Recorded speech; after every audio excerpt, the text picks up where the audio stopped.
ગૌરવાણ સુમિત્રા નંદન જે સુમિત્રાના પુત્ર લક્ષ્મણજી જ્યારે કૌશલ્યાના પુત્ર પોતે રામલાલજી છે અને બંને ભાઈઓ મહાપરાક્રમી છે.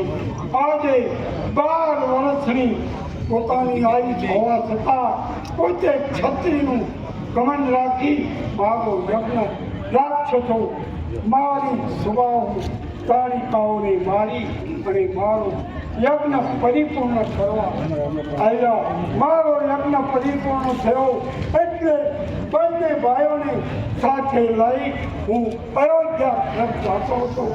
એ વખતે તમારો આમંત્રણ આપવા આવેલા ગોળ મહારાજે અમને પત્રિકા આપી અને પત્રિકા વાંચી કે તમે મેં યજ્ઞ કર્યો અને તમે ધનુષ્ય યજ્ઞ કરી રહ્યા છો. તો બંને ભાઈઓને કહ્યું ચાલો મિથિલેશ જનક રાજા આપણને આજ્ઞા કરે છે તો એનો પણ એક યજ્ઞ પરિપૂર્ણ કરે. એટલે બંને ભાઈઓને લઈને હું અહીંયા આવ્યો છું. હે મહારાજા, આ બંને રાજકુમાર તથા ઋષિમુનિ આપણો ત્રિગુણી ઋષિ આશ્રમ છે તેમને ત્યાં ઉતારો આપો. બહુ સારું. રામા